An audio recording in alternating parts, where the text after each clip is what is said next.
public hearing for Wednesday, May 23rd, 2018. Call this meeting to order. First thing I want to do is go over our agenda. I might mention that we do not have a consent agenda today, so we won't be dealing with that. But if anyone does wish to speak, I'd ask that you fill out one of the blue cards in the back, and it looks like we have a gentleman doing that right now. And here it comes.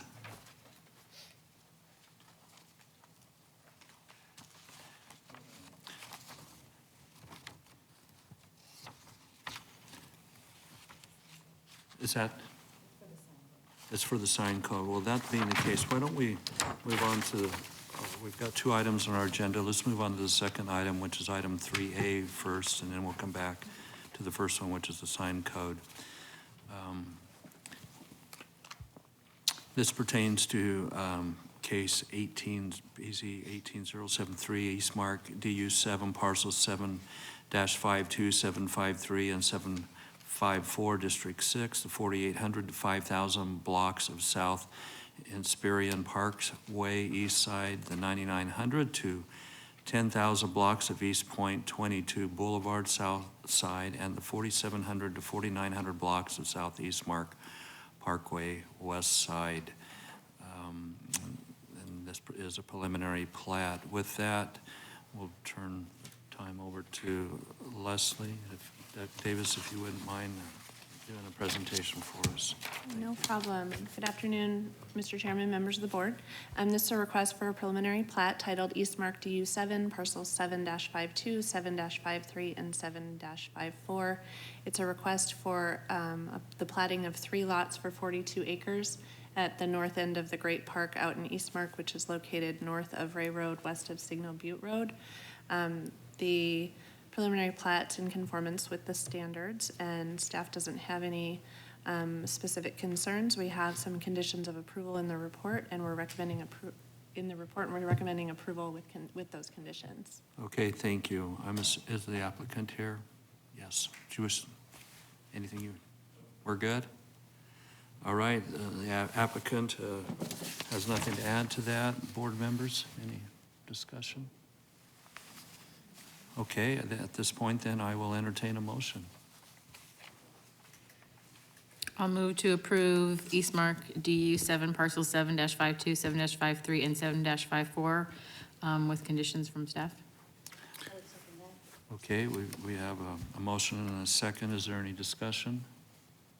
Not being any, please vote.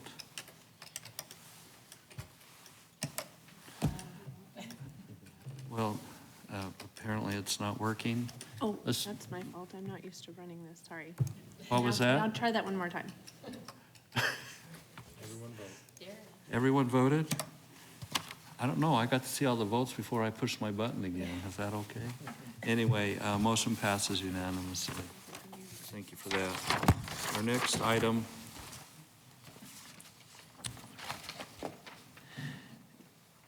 pertains to the sign code. This is PZ 18072. And with that, Angelica, I'll turn the time over to you for some discussion. Thank you, Chair, members of the board. We have a quick presentation here for you today about the sign code update, just some of the overview of the process that we have gone through in the last 2 years, 3 years, updating this sign code and working on this project. So just to start out, just a really quick overview, one of the reasons why we're doing this update is due to the 2015 U.S. Supreme Court decision that indicated that content-based regulations violate the First Amendment and are unconstitutional. And we have an existing code that does base some of the regulations on content. So we are looking to update all of that within the portable sign allowances and the permanent sign allowances as well. In addition to that, we have a very outdated code, so we are looking to just do a complete overhaul and update of that code. We did go through a public review process. We identified stakeholders. We met and gathered some of their feedback on what items they felt needed to be updated within the code. We reviewed those suggestions and started drafting, including a lot of those recommendations. We did release the draft December 28th of 2017 and went out and did additional public outreach. We made presentations at public meetings that we held, at neighborhood meetings, at the Chamber of Commerce, and at the Development Advisory Forum. We did end the comment period on the 31st of March of this year in order to finalize the draft. And a lot of the comments that we received were from representatives of the Arizona Sign Association, the International Sign Association, from sign companies, from the Institute for Justice, from residents at the public meetings, and also from neighborhood groups where we were specifically asked to come and make a presentation.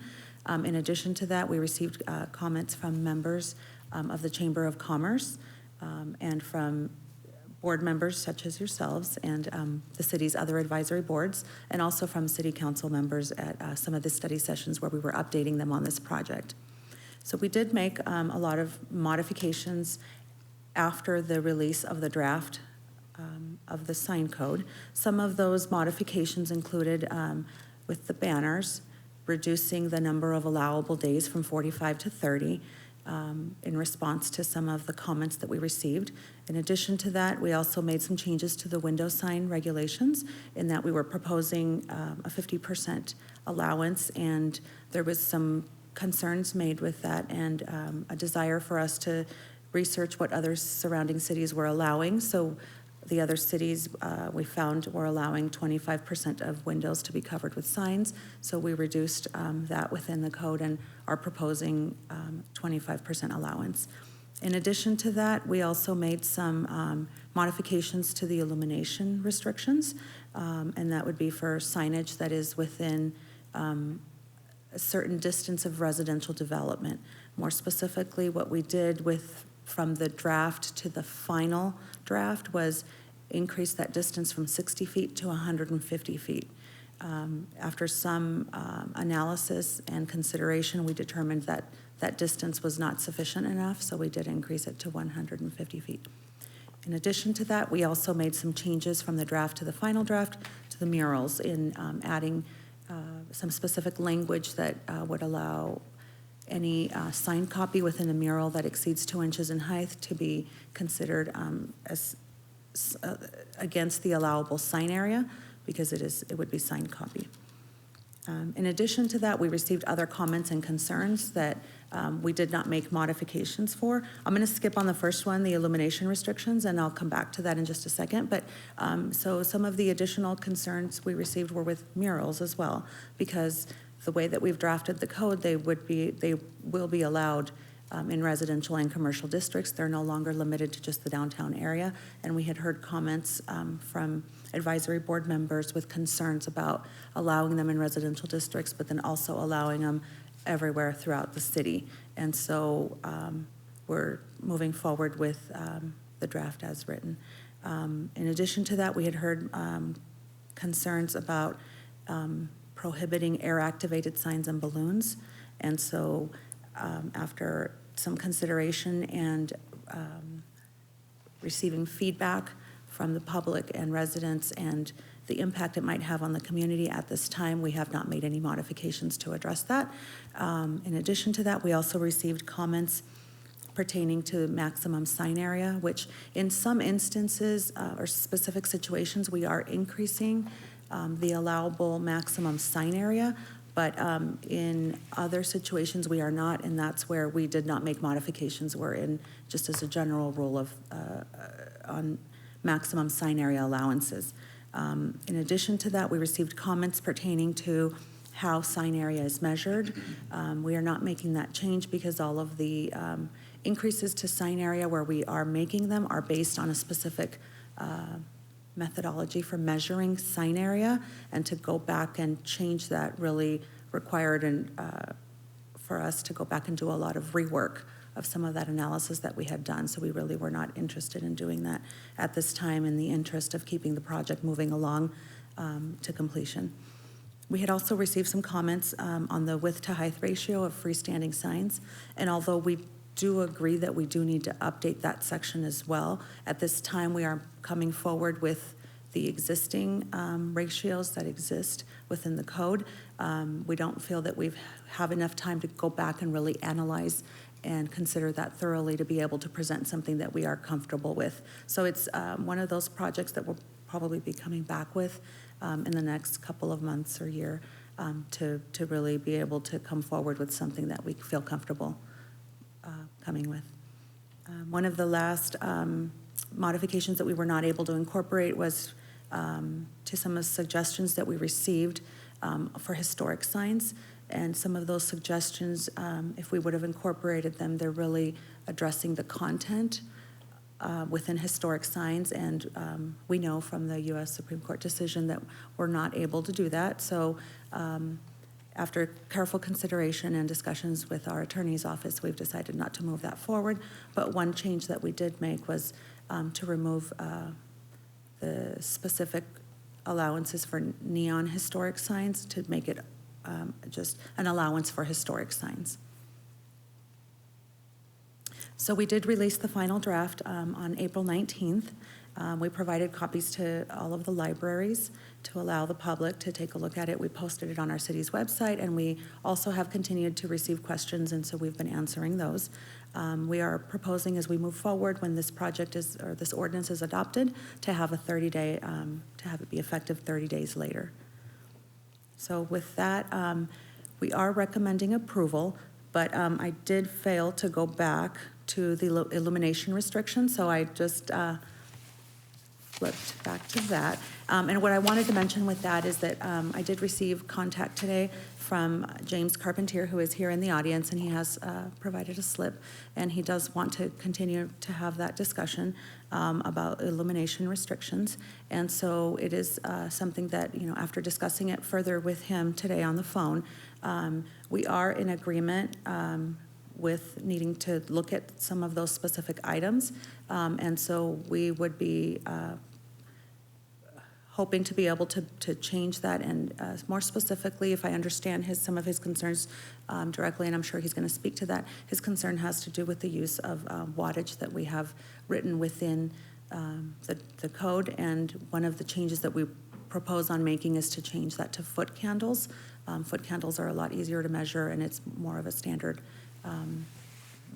method of or illumination that we want to incorporate into the code. So it is something that we anticipate continuing to work with Mr. Carpentier to incorporate those changes as the project continues to move forward. So with that, I'll come back to our anticipated schedule right now is to make a presentation with an update to the City Council on June 21st and have the ordinance introduced at the July 2nd meeting for council action on July 9th. So with that, I'd be happy to answer any questions if you have any. Okay, thank you, Angelica. Board members, do we have any questions? I'm not clear on something. When you were saying no action on the balloon signs and those, you're just leaving them as they are where they're prohibited? Is that? Chair, Board Member Boyle, that is correct. At this time, we haven't proposed a change to that. It's something that if there is a desire to try and address that, we can certainly do that. And Okay, I wasn't quite clear what you were saying right then. Are we going to listen to him and then have a conversation about this? Mm-hmm. Anything else right now before we do that? Okay, we have one public member who wishes to speak that's present and was referenced to Mr. Carpentier. If you'd like to come forward. You did mention that you're in favor of the project, and you did not indicate whether you want to speak, but I'm assuming that's the case. Yes, I do. Okay. Is this on? It doesn't, is it on? Doesn't sound like, Now oh, now it it's does. It was off, but now it's on. We've prompted somebody, I think. James Carpentier here on behalf of Arizona Sign Association and International Sign Association. I haven't been in front of this Planning and Zoning Commission for quite some time, so it's good to be back. I just wanted to commend staff because this is one of the more complex projects the planner can tackle. Not only read, but just everything else. So they've done a really good job. Not just because they incorporated a lot of our comments, they've done a really good job. And we appreciate the consideration of our comments, and a lot of them have been incorporated. And as Angelica indicated, really the only really issue we have is the illumination standards, because as drafted, we don't feel they're really enforceable, simply because the way they're drafted, every sign would be required to be shut off at 11 p.m. Well, because 150 watts is a very low threshold, an 8x10 sign has approximately using LEDs, which are highly inefficient, about 450 watts. So almost every sign going in the city is going to have to be turned off at 11 p.m. And I don't think that was the intent. I think the intent was to deal with issues where signs are too bright, primarily. And I know there's a problem with one of the signs at Southern, an EMC sign. And I think the standards you have, especially if you include foot candles, like what Angelica mentioned, it'll be enforceable. Because right now, I'm talking two different things here, so I'm really confusing you. EMCs and static signs. For the EMC signs, you really should have the foot candle approach in there. It's really enforceable. You already have foot candles, and your outdoor code, lighting code probably includes foot candles. And nits is just a real touchy thing to deal with. Expensive to get a nit, it's called a nit gun, and really not designed for that type of application.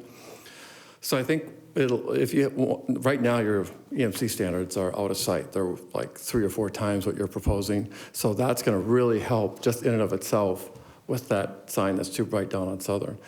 But we're more than willing to work with specifics on how to draft it so it takes care of, complaints that you might have on static signs. But I don't think, well, the other thing I want to mention, I could mention all kinds of things, but when you turn off a sign, there's safety issues, clearly. If you talk to fire and police, they might not like that. And there's also, you've got deliveries, after-hour deliveries.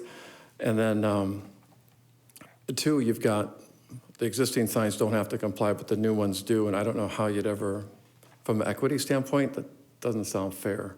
That this existing sign that may be a little bit brighter could run at whatever brightness it's at, but if you're a new sign, you'd have to comply with the new standard.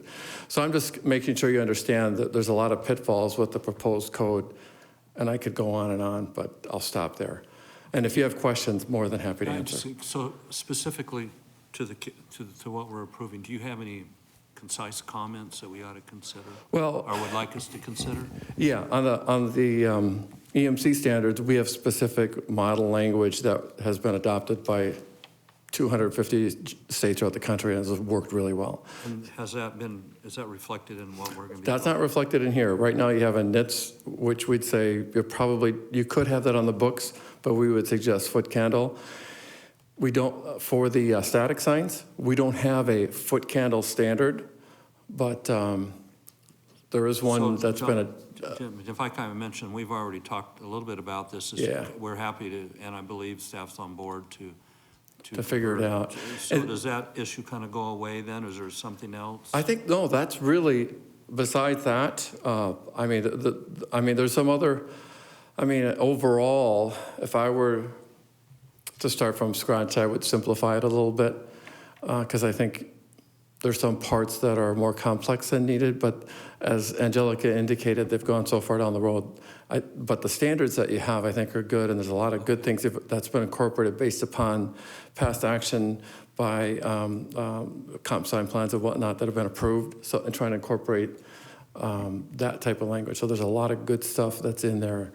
So then if we change or adapt the use of foot candles as language, at that point, in your opinion, are you in support of Yep. what's proposed? Basically, that's it. Sure. Before you leave, our board members, do you have any questions? Okay, how about for staff? Tim, did you have anything else you wanted to discuss? Yeah, this would be a good time to talk, and you could also talk to Mr. Carpentier if you'd like. Well, this isn't specifically for him. Well, that's okay, but you can Okay. talk. Okay, Well, you don't have any specific questions then for anybody? no, It's just to deliberate. well, I have some questions for staff, and I have some questions to deliberate. How do you want me to roll with This this? is as good a time as any. Okay, Can I just add one more comment? Yes. For a city this size, this is the smallest public hearing for a sign code I've ever seen, as far as numbers. So I would say that's a reflection on a lot of good things that's been taking place at a staff level, Thank you. for sure. So, We would agree with you there. so with that, anything Okay, else, if you'd just let me like, know. go ahead and have a seat, and if we have a question, we'll call you back. Thank you. and Okay, Tim. I will try to raise enough stink to make up for the people that aren't here to do it for us. Has there been any, maybe Angelica, this is for you, maybe for someone else, has there been a change in enforcement now with signage? Will the city, now that this sign code is passing, and we've got this new stuff, will we see less of the bandit signs? Will we see less banner signs that have been hanging up for 180 days or 400 days or 700 days? Or is enforcement going to basically keep rolling the same way it's been? Chair, Board Member Boyle, it is definitely staff's intent to provide some changes to that once the new code is in effect. Because we know that our existing code is not where it needs to be. There has been relaxed enforcement since that U.S. Supreme Court decision has come out. But in addition to that, there are additional code officers that are being added to our staff that will help with that. Their specific enforcement areas are being reduced in order to allow them to have a smaller area and be able to do more proactive enforcement and be able to help with some of those concerns and complaints when they are received. In addition to that, we should also note, and I know it's something that I have brought up in the past, but we do anticipate additional signs being displayed, specifically temporary signs being displayed on properties, as opposed to what the existing code would have allow. That is just simply because we're no longer, our regulations are not content-based anymore. And so with the existing code, what some of the commercial allowances, for example, allowed banners when there was new ownership or a grand opening or specific events happening at the site. But those specific allowances require that you look at the message on that banner. And the way that we have drafted our regulations and what we're recommending today, we're not doing that anymore. We're basing it on it's a banner and it's allowed for 30 days throughout the year. And so the way that that would be handled is, and it's not 30 consecutive days, it's just 30 days throughout the year, is when the applicant obtains a permit, because we do have the electronic permitting system now where they can go in and upload documents and update documents onto that permit, that we would provide a method for them to be able to update the days that they are displaying that banner in order to keep track of those 30 days so that that can be enforced if there is a concern. Okay. So this means, in practice, there are going to be some officers going around with these little knit guns, checking for that sort of thing. They're going to be going around with tape measures. They're going to be checking, temporary signs. This is like what they do full-time? Is that, I just don't understand exactly how the enforcement system works. Chair, Board Member Boyle, our code officers don't go to that extent. So the way that the bulk of their work comes in is from a complaint. And so people can call into our office to file a complaint. They can walk into the office and physically, talk to somebody and file a complaint. They can file it online, or they can even do it through an app on their phone. And so as complaints are received it's not just the sign code, it's the zoning ordinance and the nuisance code and other city codes.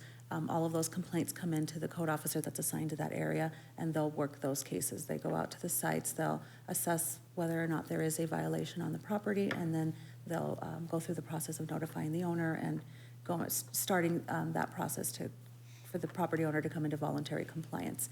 And that's the bulk of what they do right now. With the addition of the additional code officers, we are anticipating that because their service areas are going to be reduced, they will be able to handle more of the proactive enforcement, where if they do see a violation of, whether it's construction without a permit, or whether it's signage, or it's any other, weeds, landscaping, any of the other items that they're routinely handling, they'll be able to open up a case themselves and work to address that with the property owner. Okay. Next question is about the 30 days not being an aggregate, which you alluded to just a little while ago. I still think that's a terrible idea and will make it very challenging to enforce. And I think maybe we need to talk about it, but I don't know why we're changing that and why we're making it harder to, right? It's almost like, okay, now just try and catch me on which of these 30 days during the year that I'm doing this. What do you guys think? Am I just wrong? Is everyone going to suddenly stand up and start doing the right thing with this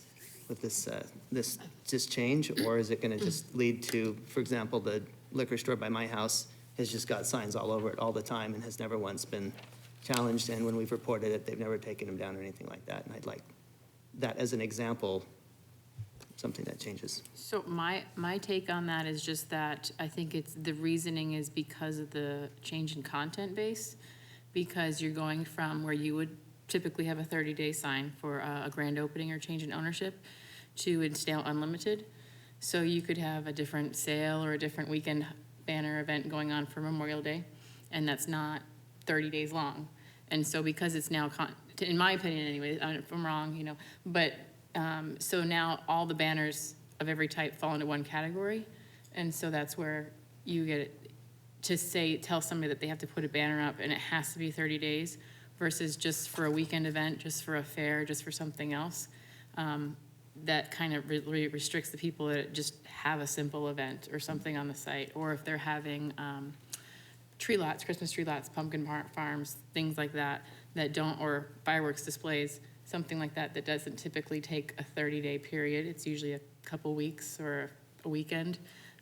That's where you can't restrict it. It doesn't say grand opening. It doesn't say, you can't do that anymore. So it kind of does hurt it when you have the people that leave banners up all the time.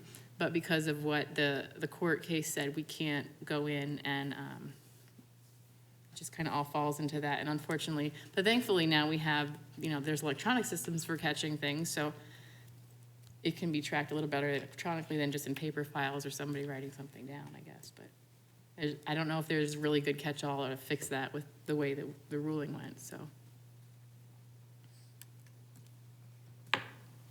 Chair, board members, if I could just add to that, thank you, Board Member Sarkisian, for that great explanation. And that is the challenge that we had with the court ruling, that's why this project has taken so long to come forward, is we have looked at that and trying to balance the ability to allow a property owner to display the banners throughout the year as they see needed, necessary, and trying to ensure that it's not excessive.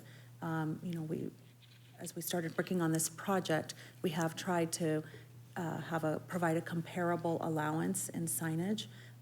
And one of the things that we had to do was base it more on a form-based approach based on the, context of where the sign is placed, the materials of the sign, and so forth, without taking a look at what the specific content is of the sign.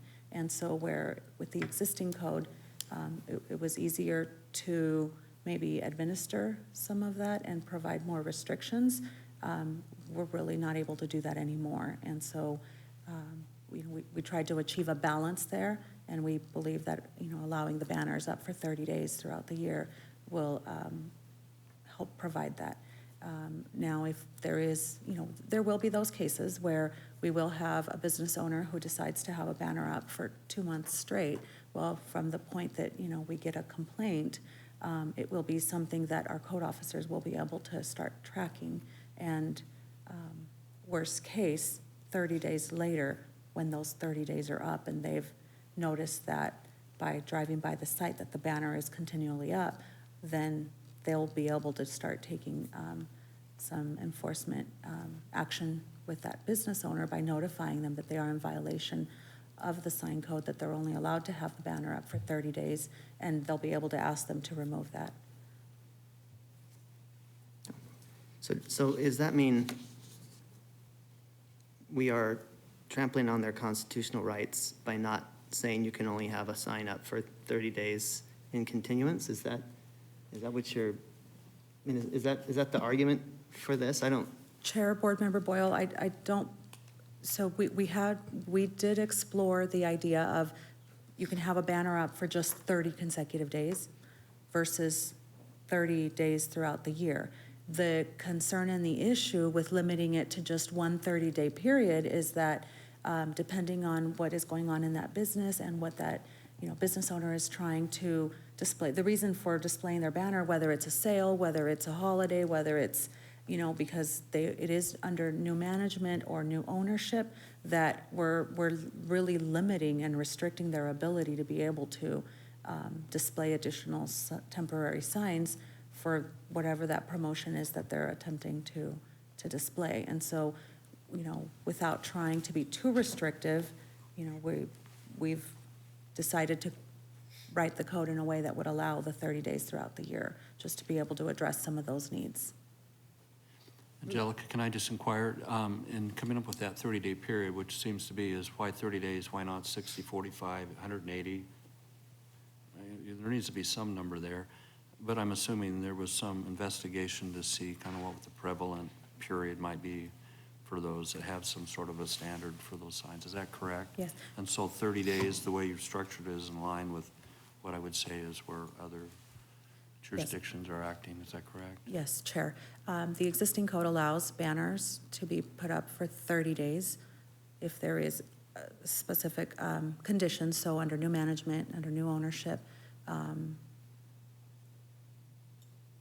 There's a couple of other little reasons that are not coming to my mind right now, but yeah, it was very specific, and it did allow 30 days under specific conditions. But because we're no longer taking a look at the content of that banner, we're not able to restrict it in that manner. So we were left with the option of just allowing it for a certain time period throughout the year. And we did debate whether it's one consecutive time period, or if we give them the ability, whether it was, 4 8-day periods, or, 4 7-day periods. And, when it came down to it, in order to allow the most flexibility, we settled on the 30 days throughout the year. But if there is concerns with that, we could certainly take a look at that. The only issue really isn't the 30 days, it's just the frequency of how you count the 30 days. Is that correct? It feels like Tim's concern is that you could put him a couple days here and a couple days here, and then really, there's no way to really, it's easier to get away with more, is kind of what you're getting at. And you don't expect that people are just gonna naturally. But at the same time, if there is a cause or a reason, somebody in the neighborhood could literally start tracking them, and then that allows for an enforcement. Yeah. If there isn't some number, you can't enforce anything. Well, right, but then that leads to the vigilante enemy in the neighborhood who's checking your sign every day, and he's trying to ruin your business.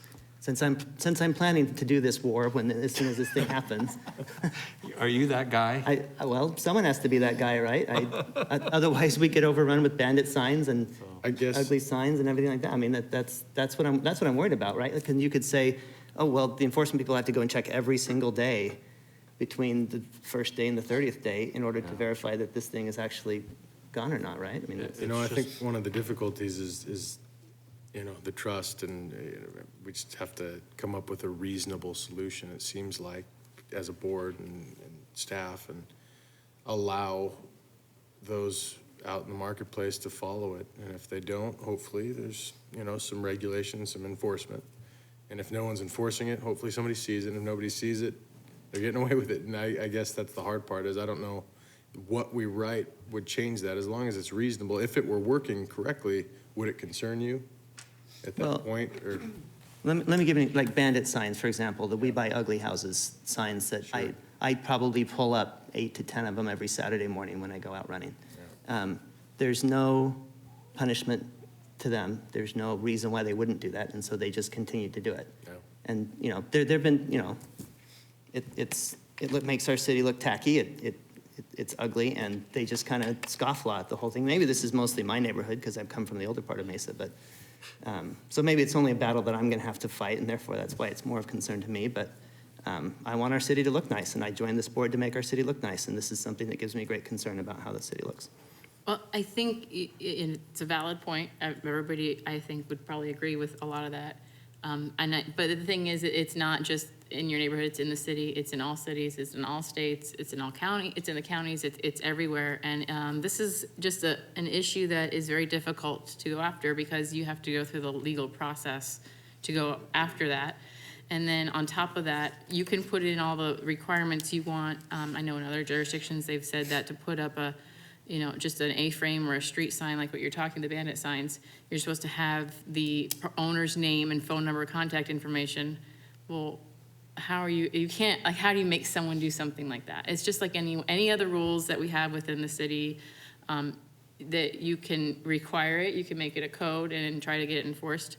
And you'll do the best you can, but you're never gonna get every person to do exactly what they're supposed to do. And the sign issue, especially with the way the court ruled, it makes it only more difficult to do that.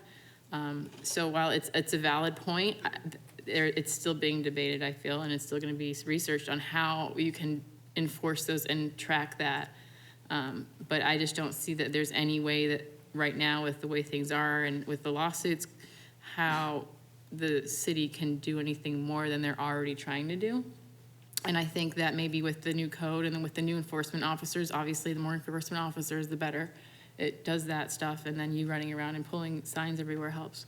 But I don't know that that's gonna be able to change anything. I mean, someone's gonna put up a banner and say they didn't need a permit, or, I mean, there's just so many things. I mean, we all know, we've seen like the worst of people do things, so I don't know that there's anything more you can do legally at this point that hasn't been tried or won't be contested by some agency that, without infringing on, someone's rights, so, and free speech. So it's kind of difficult right now to, without over enforcing and getting the government involved in everything, which everybody keeps coming out and stuff. So I just think it's difficult to do.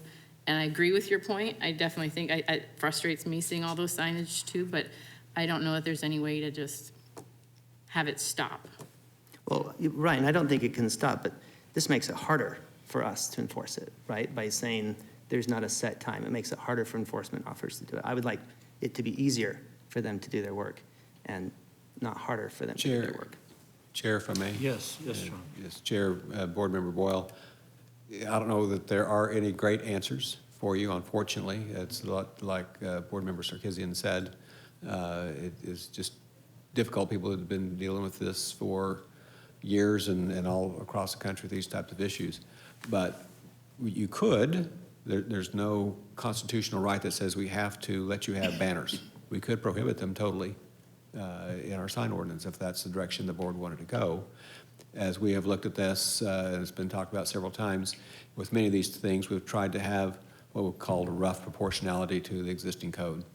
Businesses do legitimately have a need for these banners at various times for various things going on. And we wanted to be business friendly to the degree that we can be while trying to protect the concerns that you have. And so this is the route we have recommended at this point. It's been 30 days previously. We'll keep the same 30 days. We know there will be some challenges with the enforcement of that. We talked about more aggressive permitting requirements, but those got to be pretty labor intensive on our end to try to do those things. And so this is where we've gotten to in terms of a recommendation. But as you discuss it and want to move it forward, eliminate them altogether, extend, make it a longer time period, make it shorter, make it consecutive days. Those are all options that you have that you could include in your recommendation on to council. Any one of those are going to have problems. They're going to have people out there who will choose to do something different and see what they can get by with. But one's not necessarily the only way that you can go. So as you try to balance those various needs of the community, the businesses, the neighborhoods, enforcement capabilities, we can try to work with whatever you think's best. I just wanted to add, I guess my example of why I don't like the consistent 30 days is because how it is grouped and everything's together. And so an example you would see is like a Fiesta Mall or something like that. They've got their carnivals, okay? They've got their banners. To allow those carnivals, spring and fall. So if you limit it to one part of 30 days, they're only allowed to pick one of those times of the year to advertise their event. And that would be the same as if a business had an event. And so I would want to make sure that they are able to advertise that kind of event. If they're not going over the 30 days throughout the year, I'm fine with it. Well, what have they been doing now? I mean, currently it's 30 consecutive days, right? So what have these people been doing? That hasn't been the case? It's been 30 variable No, days? because they were separated by content. So currently, the code is content-based, which is the court ruled you're not able to do anymore. Do by content. And so you had grand opening signs and like she had mentioned about all that stuff, which were 30 days. But you could also have advertisement banners, things kind of thrown up all over the place, and those were not 30-day based for a strict 30-day period. You typically, I believe, there was a period of time, but it wasn't usually 30 days, but it was a short amount of time, but you could do it more often, things like that.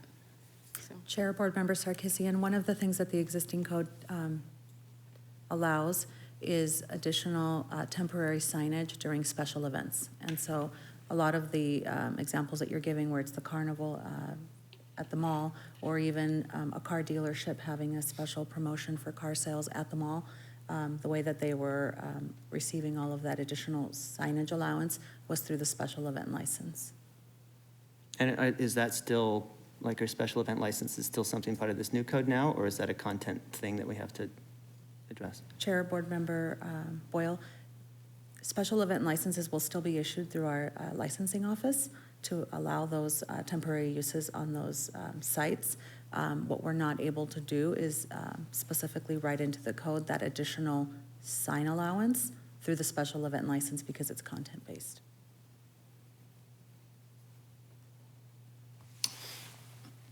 Any other questions, comments? Tim, do you have anything other than this topic of the term of these temporary signs? No, this is my battle cry. This is my Alamo. I think we're fine on that. I think we'll- yes. But, I mean, does everyone else thinks, no, this is fine, this is just gonna be a delight for our city, and having less regulation is perfectly acceptable, or do you guys all think, you know what, maybe this isn't a good idea? No, I guess my opinion is I think that it's an improvement over what we had as far as allowing the way to track it, I guess. If there's a way in the computer that people can put in, they're going to have a banner for 4th of July, right? So they're having a sale, some kind of sale. So it's maybe 2 days before and 2 days after. So that includes their 5 days or whatever. I just think that it gives our code enforcement officers one more tool to be able to track it. I mean, if it's hanging up other than what their dedicated dates are for, then that gives them one more tool. But I agree with you. I think that it's a problem overall. The signs, the bandit signs, the signs stuck on the buildings, the ones that are up for, 3 years, it's still the same signs hanging in the wall. I mean, I understand that, but I think part of that is going to be the new code enforcement officers that are going to be able to help. If they have a smaller area, they're going to be able to focus on that area. So I'm just, there's no way you can make people do the right thing. So I hope these new code enforcement officers can help us catch those that aren't doing the right thing. Okay, are there any other strong opinions on this topic? I'll just say that there's also people who do the right thing and that will follow the guidelines, and they'll be tracking. I mean, there are good people out there that say, okay, we got this sign up, we only have this many days, it's on the calendar. So there are good people, and with the code enforcement increasing its staff, I feel comfortable with it as written like it is. And I would just add, I think it's a fair balance. It's not, nothing will be perfect. But all said, I think it's a good effort, and I appreciate the part of staff to do that. Tim, you're welcome to maintain your own opinion. That's just fine. That's why we're here. If there is anything else, though, I will entertain. Oh, I just we want, have one other? I just want, no, one other thing is, I wanted to get it on record, is that I think this is an amazing sign code, completely to redo it. Not a lot of jurisdictions have done this, a lot of them have done fixes, but I think this was really well done, and I'm actually really proud that you guys did it, so, thank you. Thank you, Jessica. And I'm happy with everything else, just this one part. Okay. Well, we'll know who that guy is out lurking in the dark, yeah. Not to mention any names. Okay. Are we ready to vote? Yeah. I Then- think, don't we need to make a motion? Yes, we do. Okay. That's- How about, I would like to make a motion that we approve PZ 18072, the repeal of, in its entirety of Title 11, Chapter 41, Sign Regulations of the Mesa City Code, also known as the Sign Code, and replace it with the chapters 41 through 50, with the caveat that we will get the correct language in to show the foot candle ratio that I think would suffice for your comments, if I'm correct in that. Okay, I'll second. Okay, we have a. I might add, just, Chair, if you Yes, don't go mind. ahead, John. We have this other slightly different piece in here in terms of what Angelica passed out with the strike-through version. So you might say with the modification distributed at the meeting plus the change to the foot candle number. Let's try that again. I would make a motion that we approve PZ 18072, repeal in its entirety Title 11, Chapter 41, Sign Regulations of the Mesa City Code, also known as the Sign Code, and replace it with the Chapters 41 through 50, with the intent that we will change the measurement from watts to per foot candle. And then also the language change that was modified. Do I need to read what it is? That'd be what, That'd be B7? one way. It would be 1141, 1141 3B, number 7. I'll second. Okay. Any other discussion? If not, please vote. Okay, the motion carries 2, 4, 6. Well, all in favor except for Tim, who's an 8.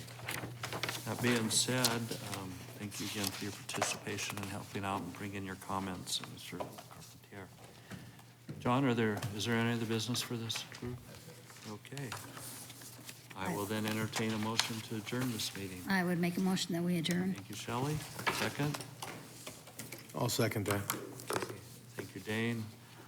All in favor? Aye. I think that suffices. We're out of here. See you next month.